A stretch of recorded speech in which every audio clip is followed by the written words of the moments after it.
Jamal Harrison, 19-year-old son of tech billionaire Marcus Harrison, sits frozen in first class as flight attendant Valerie Whitman's hand connects with his face, the sharp crack silencing the cabin. Other passengers gasp in shock, phones instantly recording the scene. Jamal reaches for his phone, blood trickling from his lip while Valerie smugly declares, "Call whoever you want. You people don't belong in first class anyway." Security approaches as Jamal speaks into his phone. "Dad, they just assaulted me." What happens when privilege collides with prejudice at 30,000 feet? Before we begin this shocking story, let me know where you're watching from. And if you believe justice should be blind to color, hit that like and subscribe button to stay updated on more true stories of courage against discrimination. Jamal Harrison wasn't like other billionaires' sons. At 19, the MIT computer science prodigy preferred public transportation over private jets, modest clothing over designer labels, and genuine connections over flaunting his father's wealth. Marcus Harrison, founder of Harrison Technologies and one of the richest black men in America, had raised his son to understand both privilege and prejudice. "Money might open doors," Marcus often told him, "but some people will always see your skin first." Today was supposed to be a simple cross-country flight from Boston to San Francisco for a tech conference. Despite his father's insistence on using the family's private jet, Jamal had pushed back. "Dad, I need to live in the real world," he had argued. "I can't develop technology to help people if I'm completely disconnected from how they actually live." Eventually, Marcus relented, but insisted on a first-class ticket. The trouble began at the boarding gate where the attendant, a thin woman with pinched lips, scrutinized Jamal's ticket repeatedly. "This is for first class," she said, her tone implying a question. "Yes, I know," Jamal replied politely, accustomed to such interactions. "Can I see your ID again?" she asked, despite having already checked it twice. The man behind Jamal, a middle-aged executive type clutching an identical first-class ticket, wasn't subjected to the same scrutiny. The gate agent barely glanced at his documentation before waving him through with a smile. Once aboard, Jamal settled into his spacious seat, pulling out his laptop to review his presentation on algorithmic bias in facial recognition technology. The irony wasn't lost on him as he noticed several passengers doing double takes when they passed his seat. When the pre-flight beverage service began, flight attendant Valerie Whitman methodically worked her way through the first-class cabin. "Champagne, sir," she offered the businessman across the aisle. "Sparkling water, ma'am?" to the woman in front. But when she reached Jamal's row, her eyes slid past him to the passenger behind. Jamal raised his hand slightly. "Excuse me, could I get some water, please?" Valerie seemed startled, as if noticing him for the first time. "I'll come back around," she said curtly, before moving on. She never did. As the flight reached cruising altitude, Jamal noticed the air conditioning vent blasting directly overhead, chilling him. He pressed the call button to request a blanket. 5 minutes passed. 10, 15. Eventually, he pressed it again. Still nothing. On his third attempt, a different flight attendant appeared, looking annoyed. "Yes?" she asked sharply. "I was wondering if I could get a blanket," Jamal said. "We're pretty busy with the meal service," she replied, despite the fact that no meal service had begun. "I'll see what I can do." Another 20 minutes passed without a blanket. Meanwhile, Valerie had delivered one to an elderly white woman without being asked. From his seat, Jamal could see Valerie at the front galley, whispering to 2 other crew members while occasionally glancing in his direction. He didn't need to hear their words to recognize the familiar pattern. But then, as a businessman passed by to use the restroom, Jamal clearly heard Valerie mutter to her colleague, "Probably stole someone's boarding pass. Should we alert the captain?" Jamal felt his chest tighten. He'd experienced countless microaggressions before, but hearing a flight attendant openly suggest he didn't belong, that he might be a criminal simply for occupying space in first class, cut deeper than he expected. His father's warning echoed in his mind. Some people will always see your skin first. He took a deep breath and reminded himself that he had every right to be there. He was a paying passenger, a brilliant student, and the son of Marcus Harrison. But in Valerie Whitman's eyes, he was just another black kid who didn't belong in the premium cabin. Little did either of them know that this flight would change both their lives forever and expose a pattern of discrimination that would shake an entire airline to its core. Have you ever been in a situation where standing up for yourself only made things worse? That's exactly what happened to Jamal, as this ordinary flight turned into a nightmare at 30,000 feet. After being ignored for nearly an hour, Jamal decided enough was enough. He unfastened his seatbelt and approached Valerie, who was arranging drinks in the galley. "Excuse me," he said politely. "I've been trying to get some assistance. I requested water several times and pressed my call button 3 times for a blanket." Valerie turned, her expression hardening. "Sir, you need to return to your seat. We're experiencing turbulence." Jamal glanced around at the perfectly smooth flight. "There's no turbulence, and the seatbelt sign is off. I'd just like the same service everyone else is receiving." "Are you questioning how I do my job?" Valerie's voice rose, attracting attention from nearby passengers. "Let me see your boarding pass again." "You've already seen it during boarding, and again when you skipped me for drinks," Jamal replied, his frustration growing, but his tone remaining measured. "Well, I need to see it again," Valerie insisted, hand outstretched. Reluctantly, Jamal pulled out his phone to show his electronic ticket. "See? Seat 3A, first class." Valerie scrutinized the screen as if searching for evidence of forgery. "This doesn't look right. How did you get this ticket?" Before Jamal could answer, a woman from across the aisle interjected, "Is there a problem here?" It was Karen Benson, a blonde woman in her 40s who had been watching the interaction with narrow eyes. "No problem, ma'am," Jamal replied. "Just trying to get some water." "Well, you're being very aggressive," Karen said loudly. "I don't think people like you should speak to staff that way." Jamal's stomach dropped at the unmistakable implication in people like you. He took a deep breath. "I'm simply requesting the same service as other passengers." "You don't look like you belong in first class," Karen continued, emboldened by Valerie's approving nod. "Did you get upgraded or something?" The conversation had attracted the attention of Captain James Ritter, who emerged from the cockpit. Tall with silver hair and an authoritative presence, he surveyed the scene with a frown. "What's going on here, Valerie?" he asked. "This passenger is being disruptive," Valerie replied promptly, demanding special treatment and refusing to show proper documentation. "That's not true," Jamal protested. "I've shown my ticket multiple times. I just want water and a blanket like everyone else." Captain Ritter turned to Jamal with a stern expression. "Sir, if you're causing problems, we can divert this flight and have authorities meet us." "Problems? I'm just asking to be treated equally," Jamal said, pulling out his MIT student ID and driver's license along with his phone. "Here are all my documents. My name is Jamal Harrison. I'm a student at MIT heading to a technology conference." The captain barely glanced at the identification. "These could be fake. Counterfeit IDs are quite common." Jamal couldn't believe what he was hearing. He had provided multiple forms of legitimate identification, yet was still being treated like a criminal. "This is discrimination," he said firmly.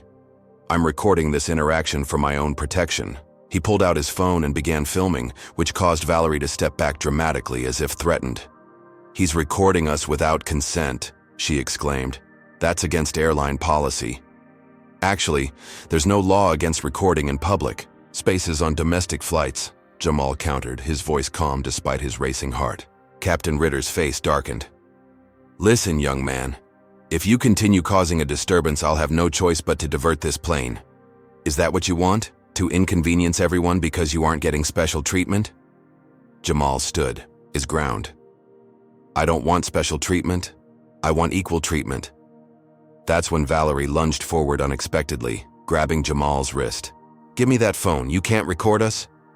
Do you think Jamal was right to stand his ground? Comment number 1 if you believe he should have continued recording to protect himself. Or comment number 2 if you think he should have complied to avoid escalation.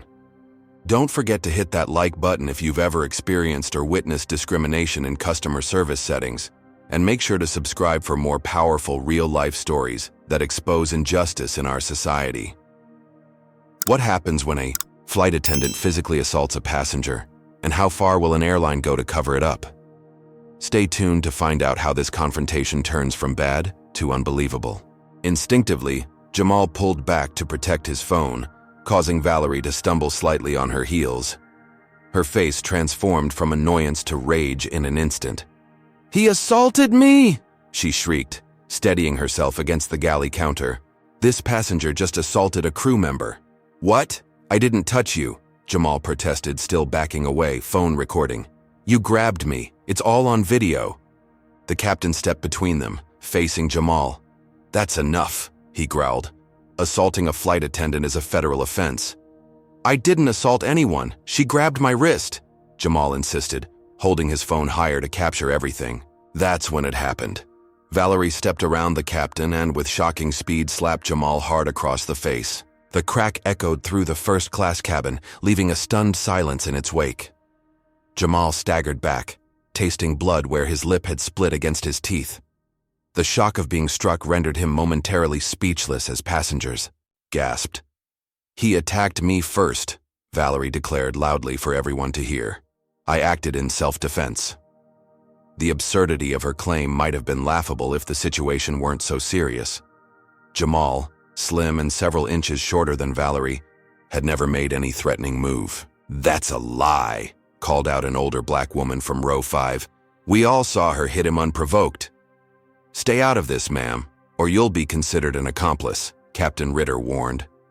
Within seconds, a man in plain clothes stood up from the back of first class, pulling out a badge. "Air Marshal Davis," he announced, moving toward Jamal. "I need you to put down your phone and put your hands where I can see them." "Sir, please look at the recording first," Jamal pleaded. "She assaulted me. I did nothing wrong. Phone down now." The air marshal's hand moved to his hip, where his weapon was holstered. Jamal slowly lowered his phone but continued the recording. "I'm complying, but I want it on record that I'm being targeted because of my race."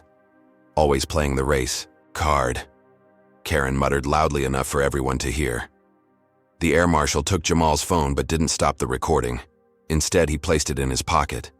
Then he pulled Jamal's hands behind his back and applied handcuffs, tightening them until they bit into Jamal's wrists. "This is completely unnecessary," protested a middle-aged white man in a business suit.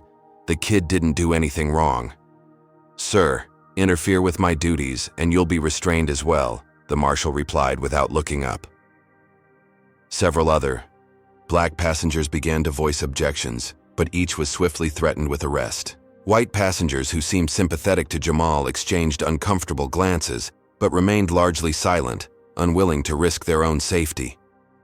"Take him to the back," Captain Ritter instructed the air marshal. "We'll have police waiting when we land." As Jamal was marched through the cabin, he felt dozens of eyes on him, some pitying, some fearful, some openly hostile.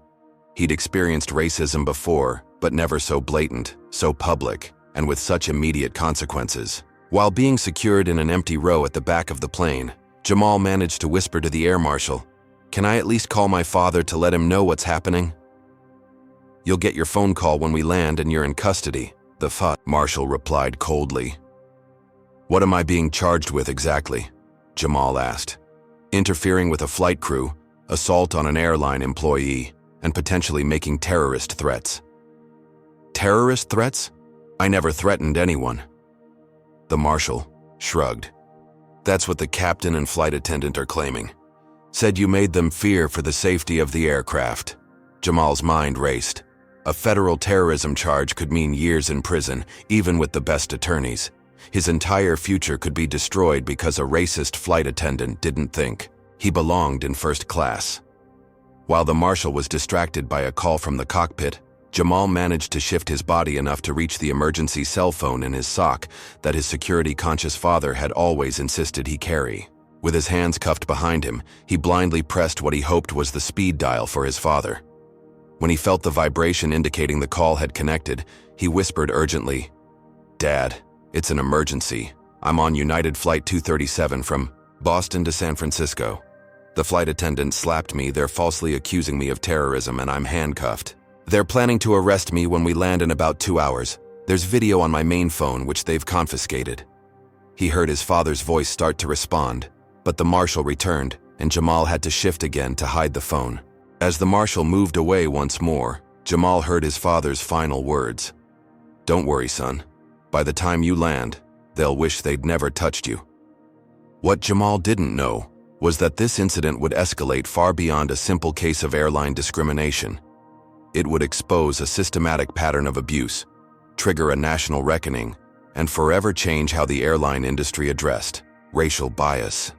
But for now, handcuffed and facing terrorism charges, all Jamal could do was hope his father's influence would be enough to save him from a system designed to presume his guilt rather than his innocence.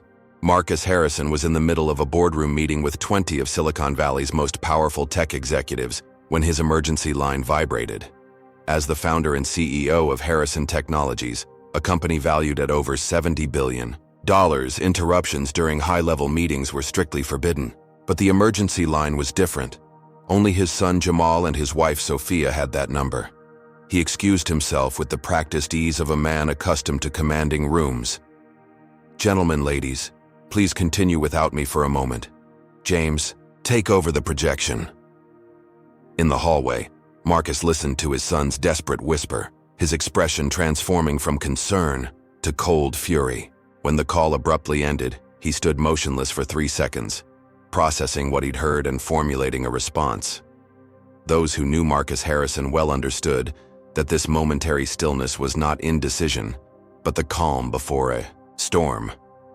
He made 3 calls in rapid succession. The first was to his head of security, former FBI Assistant Director Raymond Washington. "Ray, Jamal is being held on United Flight 237 from Boston, landing in San Francisco in approximately 2 hours. They're claiming terrorism charges after a flight attendant assaulted him.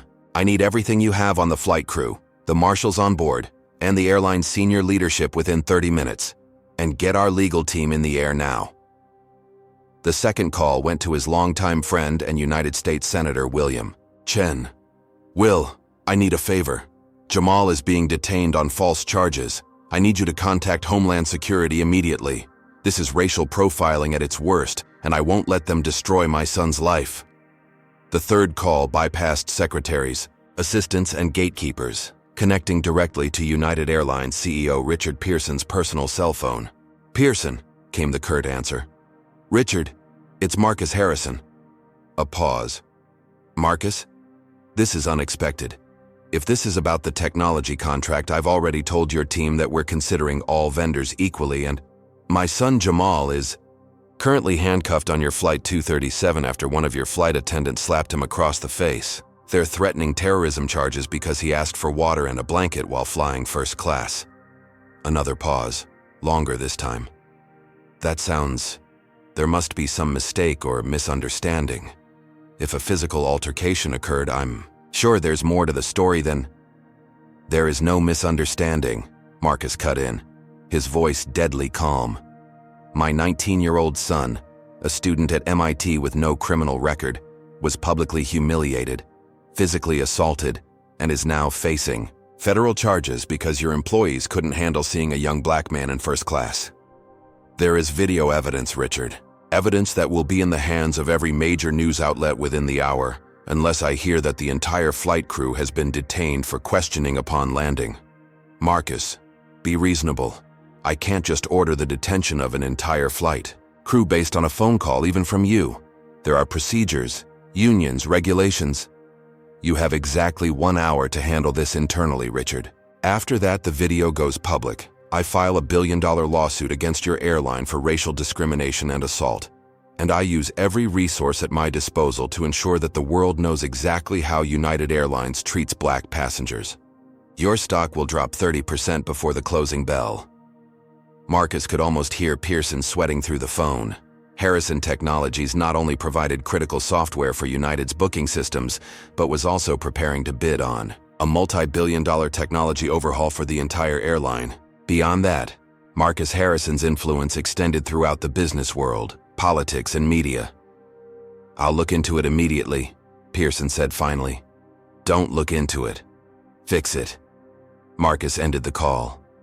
Back in his office, Marcus received the information package from his security team faster than requested.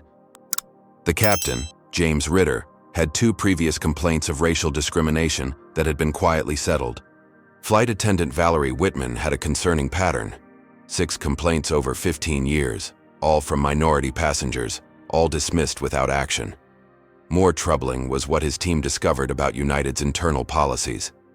Despite public commitment to diversity, their internal training materials barely addressed racial bias, and their complaint investigation process seemed designed to protect the company rather than address legitimate grievances. As Marcus assembled his response team, a new complication arose. Senator Dennis Bradford, chairman of the Transportation Committee and recipient of substantial airline industry donations, had called Pearson.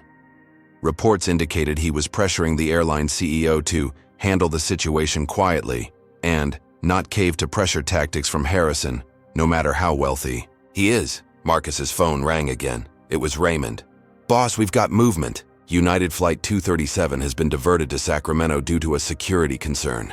FBI agents are being dispatched to meet the plane, along with local police." "Whose orders?" Marcus demanded. "Unclear. Could be standard procedure for an air marshal request. Could be Pearson trying to look proactive, or could be Bradford trying to control the situation." Marcus considered this development. Sacramento would mean different jurisdiction, different agents, and potential confusion that could either help or hurt Jamal. "Get our legal team to Sacramento now, and call Chen back. I want to know if this diversion came from Homeland Security or the airline." Within minutes, Sacramento International Airport had transformed into a hub of unusual activity. News vans began arriving, tipped off by an anonymous source about a major security incident involving a high-profile passenger. Federal agents assembled near a remote hangar where the flight would be directed. Police vehicles lined the tarmac. What no one had anticipated was the power of social media. Despite the crew's attempts to enforce a no-phones policy after the incident, several passengers had managed to record portions of the confrontation. One video, showing Valerie clearly slapping Jamal while he made no aggressive moves, had already been uploaded to Twitter from the plane's Wi-Fi and was spreading rapidly with the hashtag #FlyingWhileBlack. As the plane began its final approach to Sacramento, Captain Ritter's voice came over the intercom, noticeably tense. "Ladies and gentlemen, due to a security situation, we've been diverted to Sacramento. Please remain seated with your seatbelts fastened after landing until authorities provide further instructions."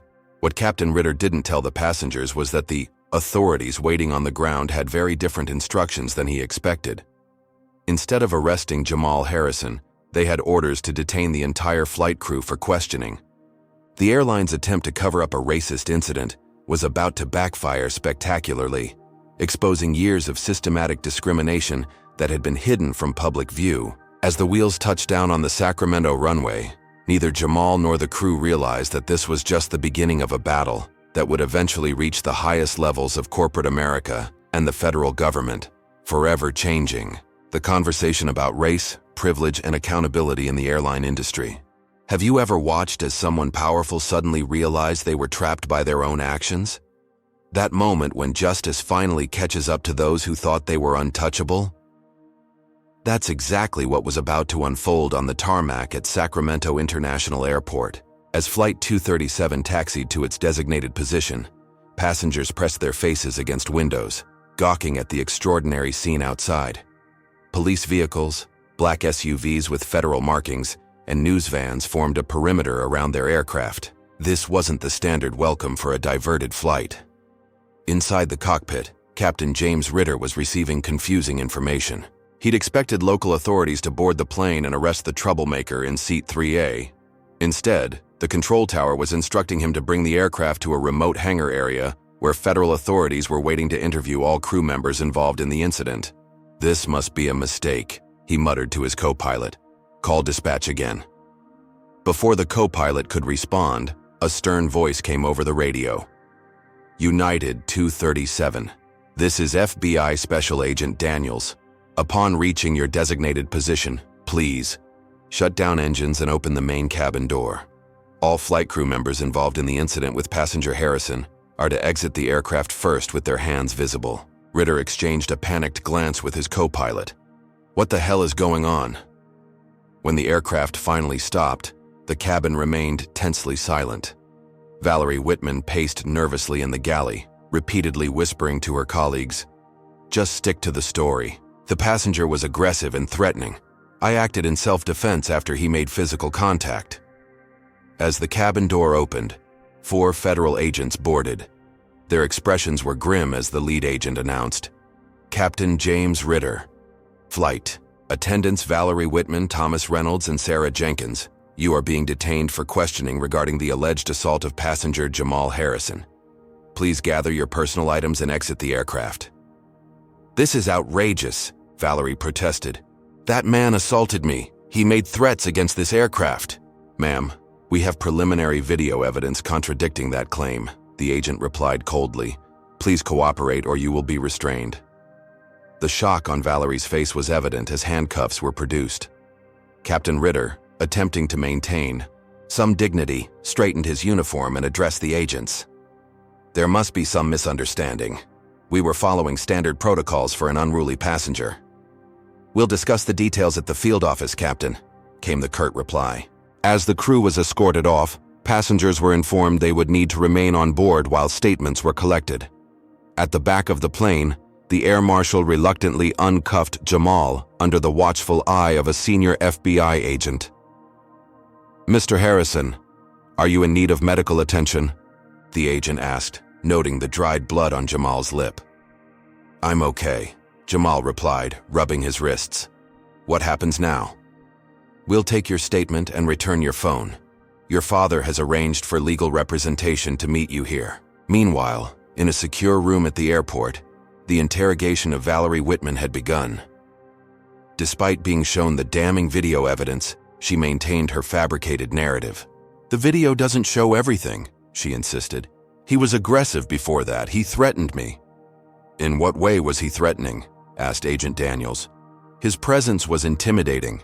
He wouldn't take no for an answer when I told him we were busy." "His presence was intimidating?" the agent repeated skeptically. "Can you elaborate on what specifically about his presence intimidated you?" Valerie hesitated, aware she was treading dangerous ground. "He's a large man," she finally said. "Mr. Harrison is 5'9" and weighs 160 pounds, Agent Daniels noted. "That's below average for an adult male. Would you like to revise your statement?" In another room, Captain Ritter was attempting to distance himself from Valerie's actions. "I didn't see the actual slap," he claimed. "I was attempting to de-escalate the situation. Yet you supported detaining Mr. Harrison and planned to have him arrested on terrorism charges without investigating what actually occurred," the interviewer pointed out. "I was relying on my crew's assessment of the situation. Even after, multiple passengers contradicted that assessment." Ritter had no good answer. The airline's public relations team was already in crisis mode. As video clips spread across social media, United's call center was flooded with angry customers threatening to cancel reservations. Their stock had dropped 8% in just 30 minutes of trading. At the same time, Karen Benson, the passenger who had sided with Valerie, was giving her own statement to authorities. "The young man was quite rude," she insisted. "He was demanding special treatment and being aggressive. We have statements from 12 other passengers who say he simply requested water and a blanket after being repeatedly overlooked for service," the agent replied. "They described his demeanor as polite but firm." Karen's face flushed. "Well, I felt threatened by him." "Can you describe specifically what he did that threatened you?" Like Valerie, Karen struggled to articulate her discomfort without revealing her bias. "It was just a feeling I had," she finally said. What none of them knew was that Karen Benson wasn't just a random passenger. She was the sister-in-law of United's Vice President of Operations, a connection that would soon raise serious questions about whether this was truly a random incident or something more coordinated. As statements were being collected, Jamal was reunited with his phone and shocked to discover that clips of the incident had already gone viral. Justice for Jamal was trending nationally, with celebrities, politicians, and civil rights leaders weighing in. But the most disturbing development came when FBI agents informed Jamal that records showed the crew had entered his name into a security database with a flag for suspicious pre-flight behavior before the plane even took off, despite him doing nothing unusual during boarding or security screening. "They were targeting you from the beginning," explained Agent Daniels. "The question is why? Do you think airlines should implement mandatory bias training for all employees?" Comment number 1. If you believe racial sensitivity training could have prevented this incident. Comment number 2. If you think stronger penalties and oversight are the only real solution. Don't forget to like this video if you've ever witnessed discrimination being disguised as security concerns, and subscribe for more stories that expose injustice hiding in plain sight. What could possibly explain why this crew targeted a well-mannered college student from the moment he stepped on board? And how deep does this discrimination really go in the airline industry? Stay with us to uncover the shocking truth behind Flight 237. By nightfall, the incident on Flight 237 had exploded into a national conversation. What began as smartphone videos shared by passengers had transformed into wall-to-wall coverage across every major news network. The hashtag #JusticeForJamal had been used over 2 million times on Twitter. Celebrities were canceling their United frequent flyer memberships publicly. Civil rights organizations were announcing plans for protests at major United hubs. CNN displayed split-screen coverage. On one side, the growing crowds of protesters at airports. On the other, legal analysts discussing the potential criminal charges the flight crew might face. Fox News took a different angle, with one commentator suggesting that there might be more to the story than the edited videos show, and questioning whether Marcus Harrison was using his wealth and influence to control the narrative. MSNBC had already aired a special report titled "Flying While Black," featuring interviews with minority passengers sharing similar experiences of discrimination on commercial flights.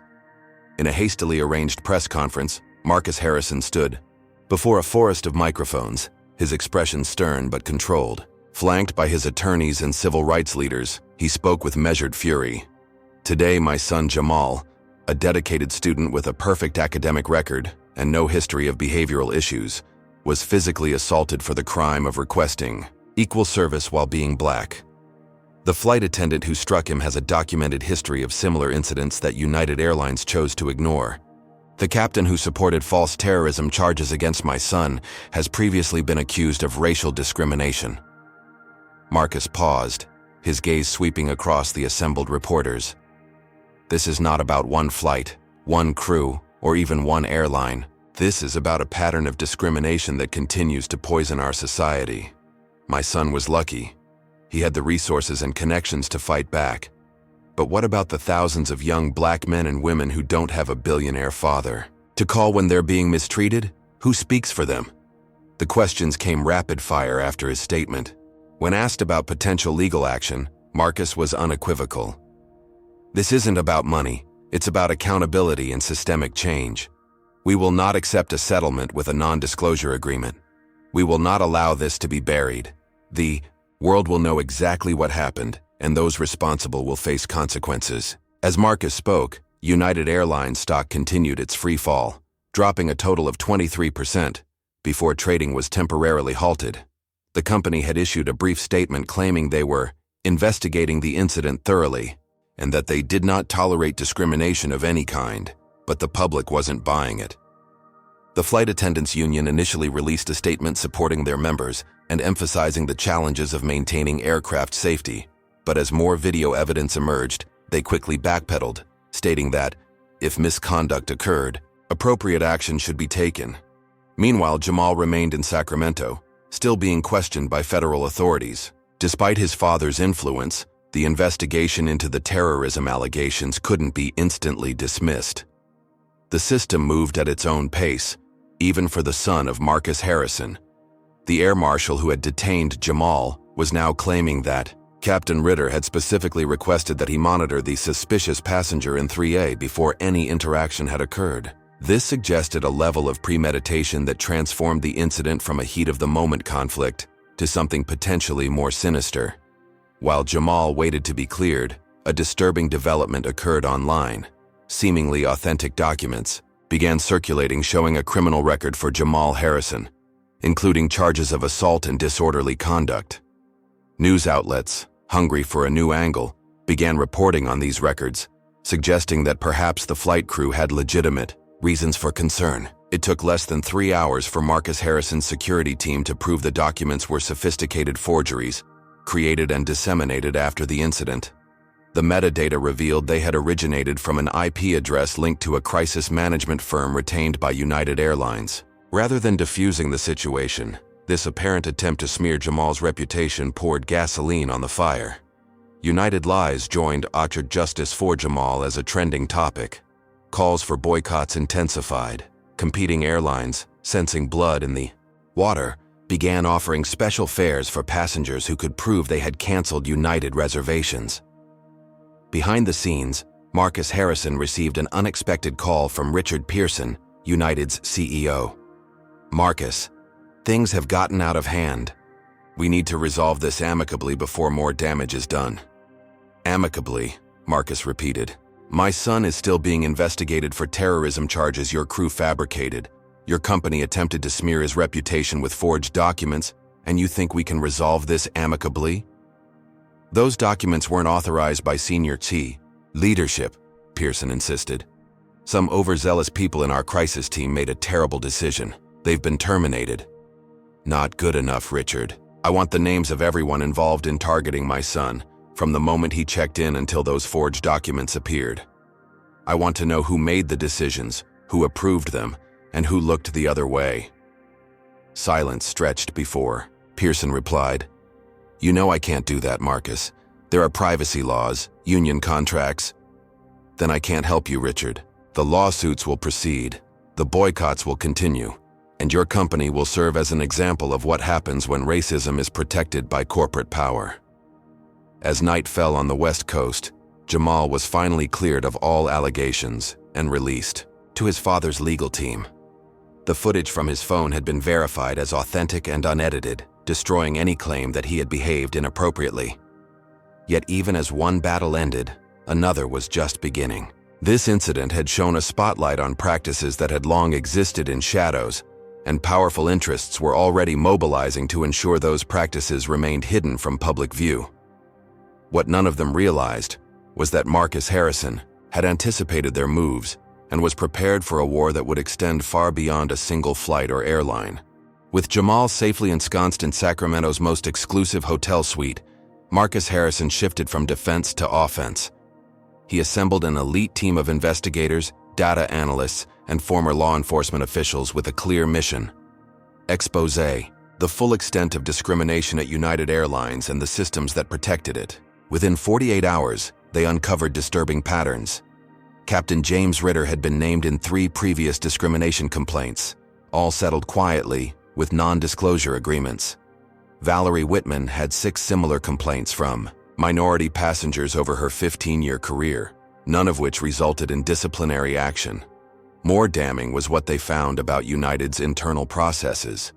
The airline maintained a customer conflict database that supposedly tracked problematic passenger behavior.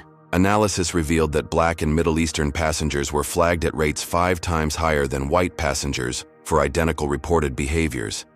Marcus's team also discovered that United's board of directors had repeatedly rejected proposals for enhanced bias training, citing cost concerns despite spending millions on other initiatives. Armed with this information, Marcus called an emergency meeting with his legal team. "We're not just filing a civil rights lawsuit," he announced. "We're pursuing this as a class action on behalf of every minority passenger who's experienced discrimination on United flights. And we're requesting that the Department of Justice open a civil rights investigation into their practices." As Marcus prepared his legal assault, United's damage control machine shifted into high gear.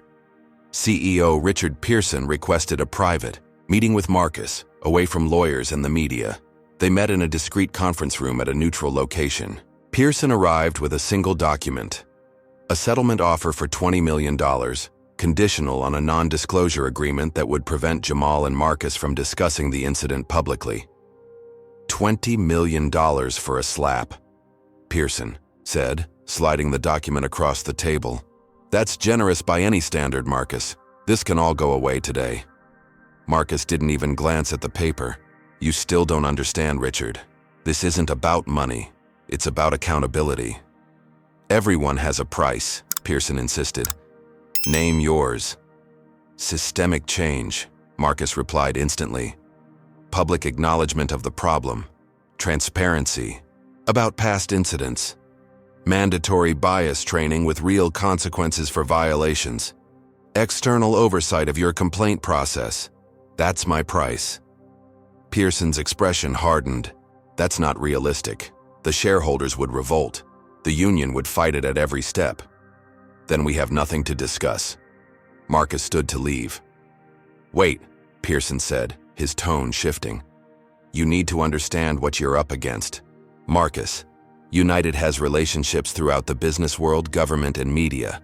Your technology contracts aren't just with us. Push this too far and you might find doors closing that were previously open to you. Marcus paused, studying Pearson with new interest. Are you threatening me, Richard? I'm explaining reality. You're powerful, but you're one man. The system is bigger than both of us. As Marcus left the meeting, he knew Pearson wasn't bluffing. The next day, Harrison Technologies received notification that 3 major government contracts were being reviewed. 2 potential corporate clients suddenly postponed negotiations that had been nearly finalized. Then, the media attacks began. Business publications ran articles questioning Harrison Technologies' market valuation. Anonymous sources suggested Marcus had leveraged foreign investments in ways that might trigger national security concerns. Conservative commentators began asking why a billionaire was playing the race card, instead of acknowledging his son might have behaved inappropriately. The counterattack extended to Jamal as well. Right-wing websites published photos of him at college parties, suggesting he had a history of aggressive behavior when intoxicated, despite no evidence supporting such claims. His MIT academic records were mysteriously leaked, with suggestions that his admission had been based on factors other than merit, despite his perfect GPA. Marcus had anticipated this response. He'd built his career overcoming systemic racism, and he recognized the familiar patterns of how power protected itself when challenged. What he hadn't anticipated was how personal and vicious the attacks would become. The escalation came during a CNBC interview when the host asked CEO Pearson about the ongoing situation. Believing his microphone was off during a commercial break, Pearson muttered to someone off camera, "If Harrison thinks his money makes him white, he's about to learn. Otherwise." A production assistant, disgusted by the comment, ensured the hot mic moment reached social media within hours. The backlash was immediate and severe. United stock, which had begun to stabilize, plummeted another 17%. Corporate clients publicly announced they were severing relationships with the airline. Celebrities and influencers posted videos cutting up their United credit cards. Pearson was forced to resign the next day, but the damage was done. His mask had slipped, revealing the ugly truth behind the corporate facade of diversity and inclusion. What began as a tragic incident involving one passenger had exposed a culture of discrimination that reached the highest levels of the company. As United's board scrambled to contain the damage, appointing their first black CEO and announcing a comprehensive review of their practices, Marcus received an unexpected call from a former United flight attendant who had left the company after reporting racial discrimination. "Mr. Harrison, what happened to your son isn't an isolated incident," she explained. "There's a group of us who've documented similar cases for years. We tried reporting through proper channels. We tried going to the union. Nobody would listen. But we kept records, detailed records, and we're ready to share them if it will help make real change." This was the breakthrough Marcus had been waiting for. Insider testimony and documentation would transform the case from one incident to a pattern of behavior that couldn't be dismissed or settled away. What United didn't realize was that their aggressive counterattack hadn't weakened Marcus's resolve. It had only confirmed how necessary this fight truly was. Have you ever discovered that what seemed like an isolated incident was actually part of something much larger and more sinister? That moment when scattered puzzle pieces suddenly form a disturbing picture? That's exactly what happened as the Harrison investigation peeled back layers of deception at United Airlines. The FBI investigation, initially focused on the specific incident involving Jamal, had expanded dramatically. Agent Daniels, who had first interviewed Jamal on the tarmac, now led a task force examining United's handling of discrimination complaints over the past decade. Mr. Harrison, Daniels explained during a confidential briefing with Marcus and his legal team, we've uncovered evidence of a systematic effort to suppress and dismiss racial discrimination complaints across multiple levels of the organization. The agent displayed internal documents showing that United maintained a separate review process for complaints filed by minority passengers. These complaints were flagged for special handling by the airline's risk management team rather than their customer service department. Effectively, Daniels continued, they created a system designed to make legitimate complaints disappear. Of the 287 discrimination complaints filed by minority passengers over the past 5 years, 0 resulted in disciplinary action against employees. The documents had been provided by whistleblowers from within United's corporate structure, emboldened by the public attention on Jamal's case. Even more troubling was what they discovered about the crew that had targeted Jamal. Captain James, Ritter's social media accounts, scrubbed immediately after the incident but recovered by FBI forensic technicians, revealed concerning connections to white nationalist groups. His private Facebook posts included derogatory comments about minority passengers and colleagues. Flight attendant Valerie Whitman had no obvious extremist connections, but her personnel file contained 6 prior incidents similar to what happened with Jamal. In each case, Black or Middle Eastern passengers in premium cabins had reported discrimination and hostile treatment. Each time, the airline had dismissed these reports as misunderstandings or necessary security measures. As the investigation expanded, other passengers began coming forward with their own stories. A pattern emerged. Minority passengers in first or business class were disproportionately subjected to extra scrutiny, received inferior service, and faced aggressive enforcement of minor rules that white passengers routinely ignored without consequence. This isn't about one flight crew or one incident, Marcus told reporters. This is about a corporate culture that enabled and protected discriminatory behavior. The airline's new leadership responded by announcing a zero-tolerance policy for discrimination and hiring a respected civil rights attorney to oversee an independent review of their practices. But these moves came too late to stem the flood of revelations. Perhaps the most shocking discovery came when investigators linked Karen Benson, the passenger who had supported Valerie's false claims against Jamal, to United's leadership. She wasn't merely a random passenger, but the sister of Executive Vice President Michael Benson, who oversaw flight operations. Phone records revealed she had called her brother immediately after the incident, before any public reporting, and that he had subsequently contacted the airline's crisis management team. This suggested coordination in how the incident was handled, and raised questions about whether Karen Benson had been planted on the flight to support Valerie if any issues arose with minority passengers. The conspiracy theories that initially seemed far-fetched now appeared increasingly plausible. Was Jamal randomly targeted? Or had he been identified before boarding as someone who could be provoked into a reaction that would justify removal? Meanwhile, Jamal had returned to MIT, attempting to resume his studies despite the media circus surrounding him. But even there, he wasn't safe from the airline's reach. Late one night, Jamal returned to his dorm room to find the door ajar. Inside, his laptop was missing, along with specific research files related to his work on algorithmic bias in security systems. Campus police classified it as a routine theft, but Marcus's security team wasn't convinced. The timing was too convenient. Just days earlier, Jamal had mentioned to a reporter that his MIT research project analyzed how facial recognition and passenger screening systems exhibited racial bias. His work specifically examined how airlines and airport security might inadvertently or deliberately target minority travelers through supposedly neutral algorithms.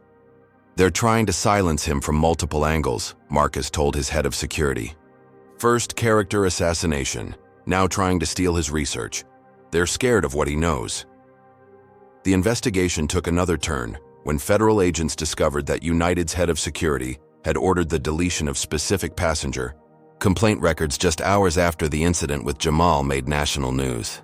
Digital forensics experts were able to recover many of these files, revealing dozens of incidents similar to Jamal's that had been deliberately concealed. As each new revelation made headlines, other passengers came forward with their own experiences. What began as one incident on one flight had ballooned into the largest civil rights investigation in the airline industry's history. Senator William Chen, Marcus's longtime friend, announced that the Senate Transportation Committee would hold hearings on discrimination in commercial aviation. "We need to determine if what happened to Jamal Harrison is an anomaly or indicative of industry-wide problems that require legislative remedy," Chen stated. Industry analysts speculated that United might not survive the scandal intact. Between boycotts, lawsuits, and federal investigations, the financial damage was already approaching billions. Other airlines, fearful of similar scrutiny, began preemptively reviewing their own complaint handling procedures and announcing new anti-discrimination initiatives. What do you think is the most effective way to combat systemic racism in major corporations?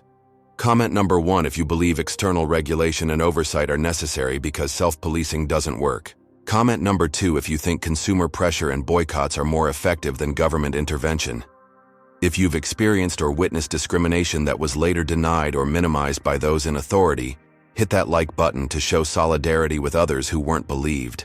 And don't forget to subscribe for the continuation of Jamal's fight for justice and accountability. How far will United's executives go to protect themselves? And what powerful allies will emerge to help the Harrisons in their most desperate hour? The battle is about to escalate to levels no one could have predicted. Marcus Harrison had experienced corporate warfare before, but never with stakes this personal. As the United scandal entered its third week, he assembled a war room at Harrison Technologies headquarters. The gleaming conference room was filled with the best legal minds, investigators, and communications experts money could buy. "They're organizing a coordinated counterattack," explained Sophia Mendez, former prosecutor and now lead counsel for the Harrison family. "United has hired Black Diamond Crisis Management. They specialize in reputation rehabilitation and opposition research." Marcus nodded grimly. "I'm familiar with their work. They represented that pharmaceutical company that hiked prices on cancer drugs, then manufactured a charity story to distract the public." "Exactly," Sophia continued. "Our sources indicate they're pursuing 3 strategies simultaneously. First, character assassination of both you and Jamal. Second, political pressure through their industry connections. Third, dilution through competing narratives." As if on cue, Marcus's phone buzzed with a news alert. Securities and Exchange Commission announces investigation into Harrison Technologies' international contracts. The timing was too perfect to be coincidental. The SEC investigation focused on technology transfers to European partners, completely legal transactions that had been thoroughly vetted by compliance teams. But the mere announcement of an investigation would create uncertainty, potentially affecting stock price and business relationships. "They're using their political connections," Marcus noted calmly. "Who's the current SEC commissioner again?" "Jonathan Wells," replied Raymond Washington, his head of security. "Former partner at Delvin & Ross, the law firm that represents United's parent company." The character attacks intensified across multiple fronts. Conservative media outlets ran stories questioning how Marcus had built his fortune, implying impropriety despite his well-documented rise from middle-class roots through legitimate innovation and business acumen. For Jamal, the attacks were more personal and insidious. An anonymous email to MIT's Academic Integrity Committee suggested his recent research had been plagiarized. Though easily disproven, the accusation triggered an automatic review process, creating stress and uncertainty during finals week. Even more concerning was the discovery that Jamal's scholarship funding had suddenly come under review. The foundation that provided his merit scholarship, despite his perfect academic record, had cited budget constraints and revaluation of priorities in a letter questioning continued support. Investigation revealed the foundation's largest donor was a venture capital firm whose managing partner sat on United's board of directors. "They're trying to disrupt Jamal's education," Marcus observed.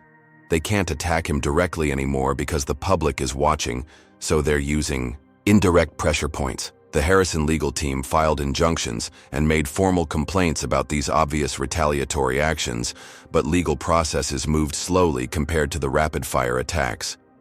Meanwhile, former victims of discrimination on United flights who had initially agreed to testify were backing out one by one. Some cited family concerns, others employment issues, but the pattern was clear. They were being pressured or threatened.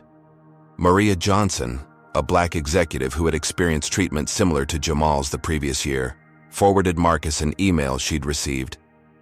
Consider how a public discrimination claim might affect future employment opportunities. It came from an anonymous address but was traced to a server used by Black Diamond Crisis Management. The media landscape was shifting too. After 3 weeks of intense coverage, news stories were pushing the United scandal off front pages and out of news cycles. A celebrity scandal, a political controversy, and an international crisis all seemed to emerge simultaneously, dividing public attention. "This isn't coincidence," insisted Raymond. Black Diamond is known for creating diversionary stories. They can't make the United problem disappear, so they're flooding the zone with competing narratives.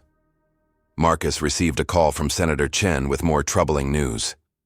"The Transportation Committee hearings are being delayed indefinitely," Chen explained apologetically. "Bradford claims they need to gather more information before proceeding, but that's nonsense. He's carrying water for the airline industry." Despite the mounting pressure, Marcus remained resolute. When an intermediary approached with another settlement offer, now $50 million, he didn't even bother responding. Instead, he reached out to other influential black business leaders, forming an alliance to combat what was clearly becoming a bigger fight than one family against one airline. Tech entrepreneurs, entertainment executives, sports team owners, and financial leaders joined forces, pooling resources and influence. Their first joint action was purchasing full-page advertisements in major newspapers nationwide with a simple message: discrimination isn't a PR problem, it's a moral failure. The ads listed dozens of discrimination cases that had been settled, quietly with NDAs across multiple industries, revealing the pattern without violating specific agreements. But just as this alliance was gaining momentum, the Harrison family received the most direct attack yet. Their home security system detected an intrusion at their San Francisco residence at 3:17 a.m. Nothing was stolen, but a message was left. On Jamal's bedroom mirror, written in what appeared to be red paint: "Stay in your place." The local police classified it as a simple breaking and entering, despite the obvious targeted nature of the message. Marcus immediately upgraded security at all family properties and hired round-the-clock protection for Jamal at MIT. The message was clear. Powerful interests were willing to go to extraordinary lengths to protect themselves from accountability. What had begun as a simple request for equal treatment on an airplane had exposed layers of institutional racism that extended far beyond one company or industry. As Marcus stared at the security footage of masked intruders in his home, he realized this fight would require new allies, new strategies, and a willingness to risk everything he had built. The real battle was just beginning, and the opposition was more entrenched and dangerous than anyone had imagined. "The problem isn't just United Airlines," declared Elijah Montgomery, Billionaire founder of Montgomery Media Group, as he addressed the unprecedented gathering in Marcus Harrison's private conference room. "It's the system that protects companies like United when they discriminate." Around the massive table sat 23 of the most influential black business leaders in America, collectively representing over $300 billion in market power. CEOs, founders, venture capitalists, and industry titans who had individually fought their own battles against discrimination had come together to support Marcus and Jamal. "For too long we've fought these battles separately," continued Montgomery. "We settle cases quietly. We take the money and the NDAs. We tell ourselves we're being practical. But nothing changes because the system is designed to isolate incidents and prevent pattern recognition." Marcus nodded in agreement.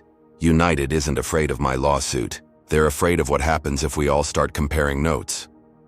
The alliance formalized 3 immediate strategies. First, financial pressure.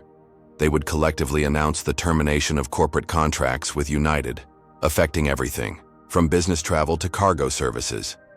Second, legal coordination. Sharing information about discrimination cases across industries to establish patterns that individual NDAs couldn't hide. Third, legislative advocacy, pooling political influence, to push for federal protections against corporate retaliation when discrimination claims were filed. But they weren't the only ones forming alliances. Civil rights organizations that had initially been skeptical of a billionaire's fight joined forces with the business leaders. The National Urban League, the NAACP, and various social justice organizations recognized that Jamal's case offered a rare opportunity to expose how discrimination operated in corporate America. Reverend Calvin Jenkins, a legendary civil rights leader who had marched with Dr. King, spoke at a rally supporting the Harrisons. Some people ask why we're focusing on a rich man's son when so many poor folks face discrimination daily. Here's why. Because if they can do this to the son of Marcus Harrison, imagine what they do to our children who don't have billionaire parents to protect them. The rally drew thousands, but the real breakthrough came from an unexpected source. Sarah Miller, a former United flight attendant with 20 years of service, approached Marcus after watching Reverend Jenkins speak. "I've been waiting for someone powerful enough to take them on," she explained, handing him a flash drive. "I'm not the only one. There are dozens of us who tried to report discriminatory behavior within the company. We were all silenced, transferred, or pushed out." The flash drive contained years of documented incidents: crew members making racist comments during pre-flight briefings, supervisors instructing flight attendants to provide extra scrutiny to Middle Eastern passengers, and an informal competition among some security personnel to see who could flag the most suspicious passengers of color. Most damning was a series of emails from United's former head of in-flight services explicitly instructing crew leaders to handle minority passenger complaints differently, routing them through legal rather than customer service to ensure they didn't generate statistics that might attract regulatory attention. With this insider testimony, the case transformed. It wasn't just about Jamal anymore, but about dozens of employees who had tried to do the right thing and been punished for it. Some had lost careers spanning decades because they refused to participate in discriminatory practices. The media narrative shifted dramatically. Cable news chyrons no longer read "Billionaire's son claims discrimination," but instead, United whistleblowers reveal systemic racism. International attention intensified when the United Nations Human Rights Council issued a statement expressing concern about the pattern of discrimination in commercial aviation and calling for transparent investigations. Several European and Asian airlines took the opportunity to announce enhanced anti-bias training programs, distancing themselves from United's practices. United's new CEO, Dominic Williams, the first black person to lead the company, found himself in an impossible position. Hired to signal change, he discovered that the board that had appointed him expected him to contain the scandal rather than address its causes. When he proposed a comprehensive external audit of the company's complaint handling procedures, he was rebuffed by board members concerned about potential liability. As pressure mounted from multiple directions, the airline's legal team made increasingly desperate attempts to control the narrative. Their most audacious move came when they filed a countersuit against Marcus Harrison, claiming he was engaging in tortious interference with business relationships by organizing boycotts and encouraging employees to violate confidentiality agreements. The lawsuit backfired spectacularly, making United appear even more committed to silencing criticism than addressing discrimination. The judge dismissed the suit within days, calling it a transparent attempt to intimidate witnesses and obstruct justice. Meanwhile, Senator Bradford's efforts to delay congressional hearings collapsed when 3 junior senators on his committee, responding to unprecedented constituent pressure, threatened to call for an ethics investigation into his handling of the matter.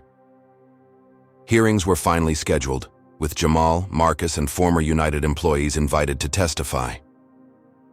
The night before, the hearings were set to begin. Marcus received an unexpected call from Richard Pearson, the former United CEO who had resigned in disgrace after his hot mic comment. "Harrison, this has gone far enough," Pearson said, his voice tense. "People are getting nervous about where this is heading." "People should be nervous," Marcus replied calmly. "Accountability tends to make the guilty uncomfortable." "You don't understand the forces you're dealing with," Pearson continued. "This isn't just about United anymore. Other industries are watching. If employees start thinking they can expose internal practices without consequences, where does it end? With justice, hopefully, Marcus answered. Be reasonable. What's your endgame here? You've made your point. United's stock has tanked. Several executives have resigned. Isn't that enough? My endgame is systemic change, Richard. Not just at United, but everywhere discrimination is protected by corporate power, and we're just getting started. After Pearson hung up, Marcus sat thoughtfully in his office. The desperate tone in the former CEO's voice confirmed what he had suspected. Powerful interests beyond United were concerned about the precedent this case might set. The fight had grown beyond one incident, beyond one company, into a potential turning point in how corporate America handled discrimination. As he prepared for the next day's hearings, Marcus knew they were approaching a critical juncture. The opposition would make one final desperate attempt to prevent the full truth from being exposed. But with his new alliance of business leaders, civil rights organizations, and brave whistleblowers, Marcus finally had the resources to withstand whatever came next. What he couldn't predict was just how far his opponents would go to silence the truth. The Senate Transportation Committee hearing room buzzed with anticipation. News cameras lined the back wall, photographers jostled for position, and every seat in the public gallery was filled. Capitol Police had established a perimeter outside to manage the crowds of protesters carrying signs reading, "Justice for Jamal," and "End Discrimination in the Skies." Inside, Marcus and Jamal Harrison sat at the witness table alongside 5 former United employees who had come forward with evidence of discriminatory practices. Opposite them, separated by a wide aisle that felt symbolic of the divide, sat United's current leadership team and legal counsel. Senator William Chen gavelled the session to order. Today we begin hearings into allegations of systematic discrimination at United Airlines and potential industry-wide issues in commercial aviation.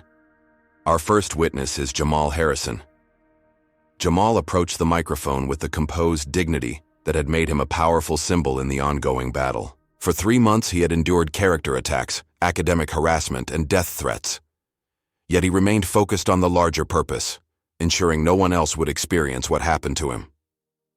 "Distinguished senators," he began, "what happened to me on Flight 237 wasn't an isolated incident. It was the product of a system designed to protect discrimination rather than prevent it. I'm here today not because I'm special, but because I had resources most victims don't have." He recounted the incident in clear, unemotional terms, then expanded to describe the retaliation he had faced since speaking out. As he detailed the academic harassment at MIT and the break-in at his family home, several senators visibly recoiled. United's attorneys watched nervously as Jamal's testimony landed with undeniable impact. Their strategy had been to paint him as privileged and entitled, but his humble, fact-focused delivery undermined that narrative entirely. The momentum built as former United employees testified. Sarah Miller described being transferred to undesirable routes after reporting a captain's racist comments. James Wilson, a former gate agent, explained how minority passengers in premium cabins were routinely subjected to additional documentation checks not applied to white travelers. Michael Torres, who had worked in United's customer service department, revealed the separate tracking system for discrimination complaints that ensured they never appeared in public-facing statistics. As the testimony progressed, United's attorneys passed urgent notes to their clients. Their carefully constructed defense was crumbling as witnesses corroborated each other's accounts with specific dates, names, and documented incidents. The IE Airlines' current CEO, Dominic Williams, shifted uncomfortably in his seat. Hired to be the face of change, he was increasingly aware that he had been set up as a shield rather than an agent of transformation. The board had restricted his access to historical records and limited his authority to implement new policies. The hearing took an unexpected turn when Senator Bradford, United's most reliable ally on the committee, attempted to discredit Sarah Miller by questioning her employment record. "Ms. Miller, isn't it true that you were disciplined multiple times for tardiness before your transfer?" Bradford asked smugly. "Yes, Senator," she replied calmly. "After I reported discrimination, I suddenly began receiving write-ups for being 1 minute late, despite 15 years of exemplary service. Interesting timing, wouldn't you say?" Bradford's face reddened as murmurs rippled through the gallery. Before he could recover, Sarah produced documentation showing that her tardiness had been manufactured by supervisors changing shift times without notice after she had filed internal complaints. As the morning session concluded, United's legal team requested a recess to review new information. The real purpose became clear when Marcus received an urgent call during the break. "They're making one last play," his source within United whispered.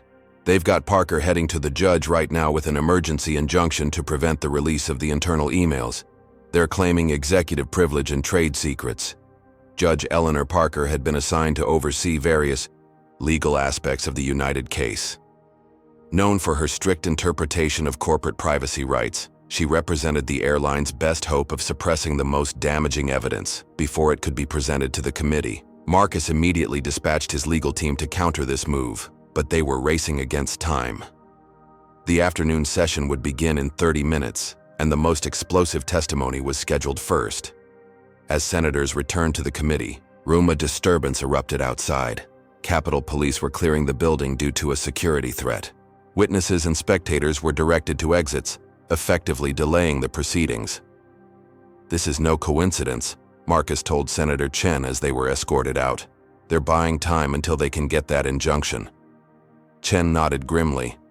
"I've seen these tactics before. We'll reconvene as soon as possible." The evacuation lasted nearly 2 hours before authorities declared the threat unfounded.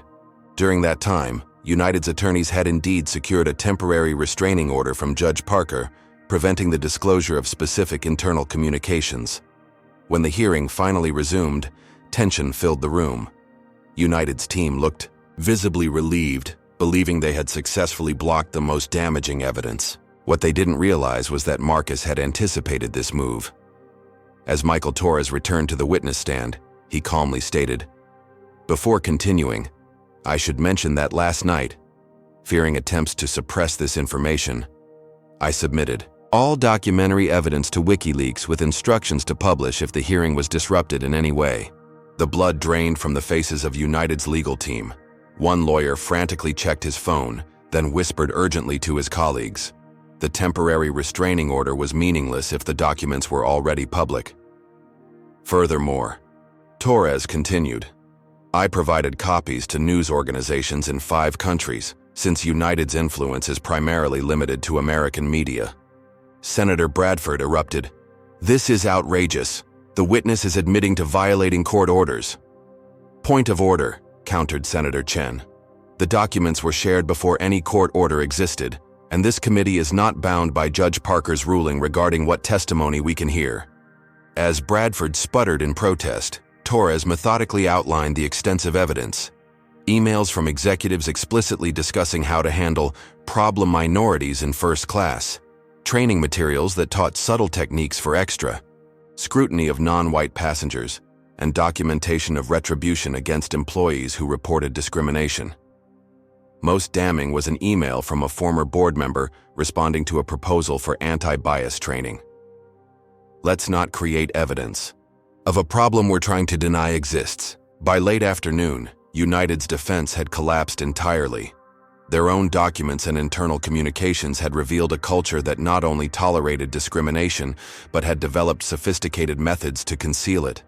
As the exhausted participants prepared to conclude for the day, a commotion at the back of the room drew all eyes. Judge Parker herself had arrived, visibly angry, flanked by marshals. "This committee is in contempt of court," she announced. "I've issued an order."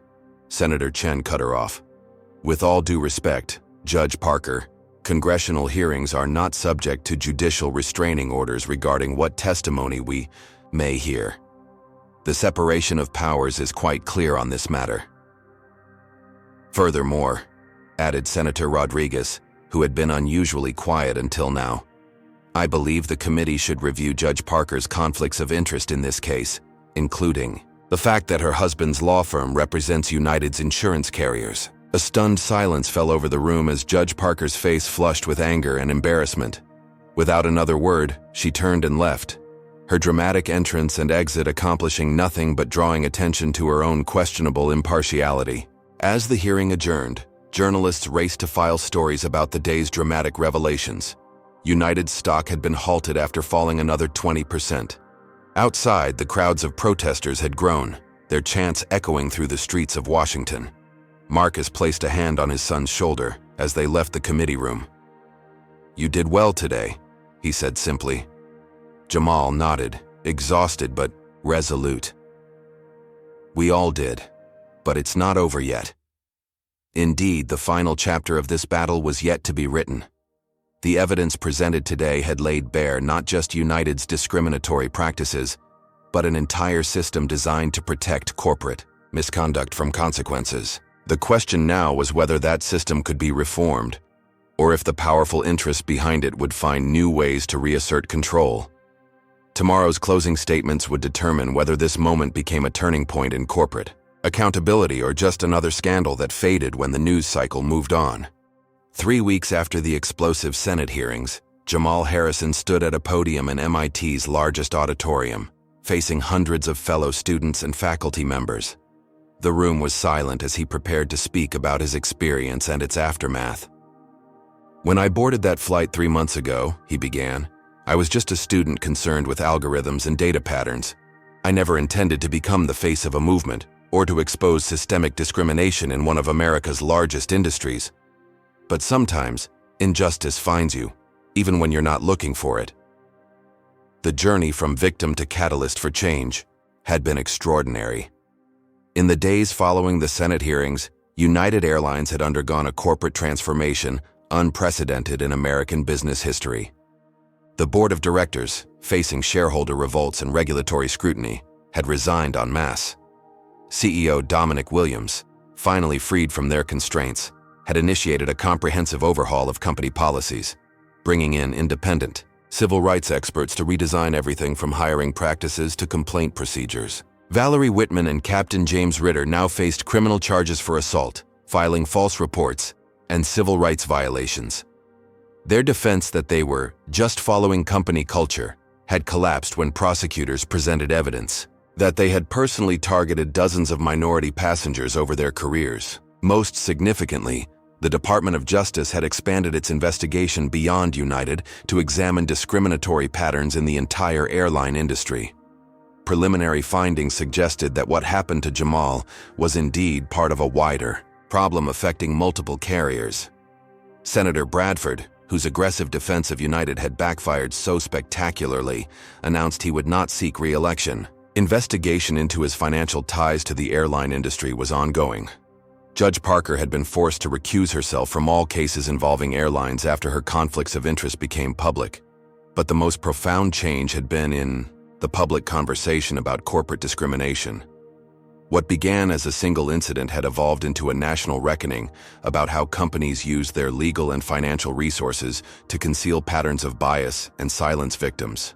The alliance of black business leaders that Marcus had assembled had established the Accountability Institute, dedicated to supporting whistleblowers and investigating discrimination claims across industries.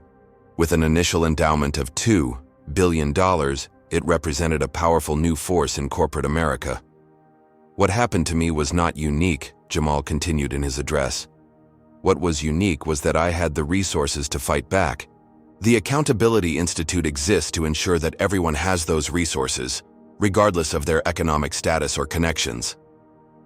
He then revealed the project he had been working on when the incident occurred: an artificial intelligence system designed to detect patterns of bias in automated decision-making. Originally focused on facial recognition technology, he had expanded it to analyze complaint data and identify statistical anomalies that might indicate systematic discrimination. Companies claim these are isolated incidents, Jamal explained. But data doesn't lie. When we analyze thousands of complaints across years of operations, patterns emerge that can't be explained by coincidence. My algorithm doesn't just identify that discrimination exists. It can pinpoint exactly where in the process it occurs and who enables it. Several major corporations had already voluntarily submitted to analysis using Jamal's technology, eager to demonstrate their commitment to unbiased practices in the new climate of accountability. Others had reluctantly agreed after pressure from investors concerned about potential liability. The transformation extended beyond corporate America. Congress was considering the Harrison Act, comprehensive legislation that would strengthen protections for discrimination claimants and whistleblowers, while increasing penalties for companies that engaged in cover-ups or retaliation. As Jamal concluded his address, he reflected on the personal cost of the past 3 months. The threats, the attempts to destroy his academic career, the invasion of his family's home, all had taken a toll.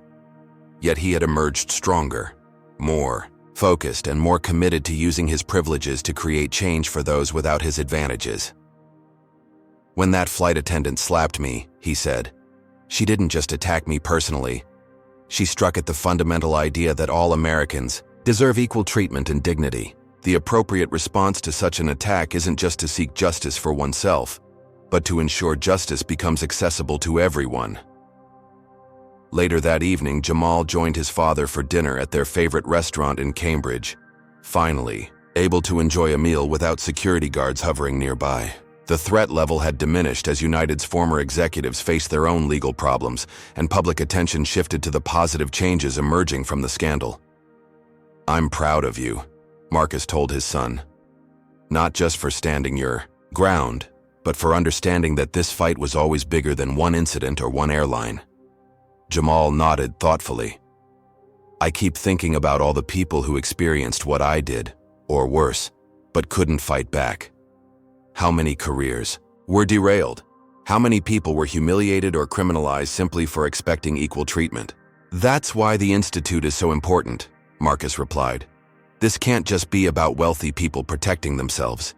It has to create a mechanism for everyone to hold power accountable."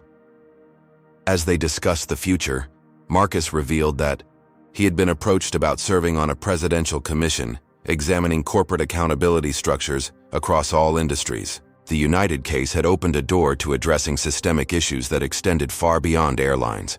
Meanwhile, Jamal had received interest from multiple federal agencies in implementing his bias detection algorithm as a regulatory tool. What began as a student project could become part of the national infrastructure for ensuring equal treatment under the law.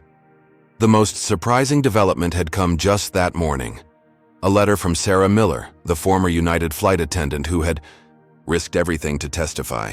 She had been hired as the new director of equity training for the restructured United Airlines, with authority to redesign how flight crews were trained to interact with all passengers. "Sometimes justice does prevail," Jamal observed, "but only when people are willing to risk everything to expose the truth." As they finished their meal, Jamal's phone buzzed with a news alert. United Airlines had settled the class action lawsuit filed on behalf of passengers and employees who had experienced discrimination. Beyond substantial financial compensation, the settlement included a commitment to transparent reporting of all discrimination complaints and mandatory independent review of how they were handled. More significantly, the settlement prohibited the use of non-disclosure agreements in discrimination cases, ensuring that victims could speak openly about their experiences. This single provision, now being adopted by other companies fearing similar litigation, promised to transform how corporate America handled bias incidents. Jamal smiled as he showed his father the news. "This is what real change looks like," he said. "Not just punishing bad actors, but changing the systems that protected them." Marcus nodded in agreement. "One flight, one incident of disrespect, and look at all that came from it." "Because we refuse to be silenced," Jamal added. As they left the restaurant, a young black woman approached tentatively. "Excuse me," she said. "Are you Jamal Harrison? I just wanted to thank you. I'm a flight attendant with American, and your case has completely changed how our company operates. We just completed new training that actually addresses the biases we've seen for years, but weren't allowed to discuss." Jamal thanked her graciously, still uncomfortable with his celebrity, but grateful that his ordeal had created positive change. As they parted ways, Marcus observed, "That's your real legacy. Not the lawsuit or the hearings, but all the people who will never have to experience what you did because you fought back." What began with a slap had culminated in a transformation of corporate accountability in America. The journey had been painful, the opposition fierce, but ultimately, justice had prevailed, not just for one privileged young man, but potentially for millions who would benefit from the new structures and protections established in the wake of Flight 237. The story of Jamal Harrison teaches us several profound lessons about confronting discrimination in modern America. First, it demonstrates how privilege can be used responsibly. Marcus didn't just protect his son, but leveraged his resources to create systemic change benefiting all victims of discrimination. Second, it reveals how institutions often protect themselves rather than address injustice, designing elaborate systems to conceal patterns of bias while isolating incidents as misunderstandings. Third, it highlights the critical importance of documentation and evidence in fighting discrimination. Jamal's recorded video transformed a potential he said, she said situation into irrefutable proof. Perhaps most importantly, this story illustrates that real change requires collective action. One family, even a wealthy one, couldn't transform an entire industry alone. It took whistleblowers, allies across racial and economic lines, media, attention, political pressure, and consumer boycotts working in concert. When discrimination is embedded in systems, dismantling those systems requires multifaceted approaches. The case also demonstrates how technology can be harnessed for accountability. Jamal's algorithm for detecting bias patterns represents a new frontier in civil rights enforcement, using data to expose discrimination that might otherwise remain hidden behind corporate secrecy. Finally, we learn that justice isn't just about punishing wrongdoers, but creating new structures that prevent future harm. The most lasting impact of Flight 237 wasn't the penalties against individuals, but the transformation of industry practices and the establishment of new accountability mechanisms. What experiences with discrimination have you witnessed or experienced that went unchallenged? Have you ever been in a situation where you wished you had recorded evidence of mistreatment? Share your thoughts in the comments below. If you believe in the importance of holding corporations accountable for discrimination, please like and subscribe to support more stories that expose injustice and celebrate those brave enough to fight back. Thank you for watching, and remember, change happens only when we refuse to be silenced. Together, we can create a more just world where dignity and respect are afforded to everyone regardless of their appearance or background.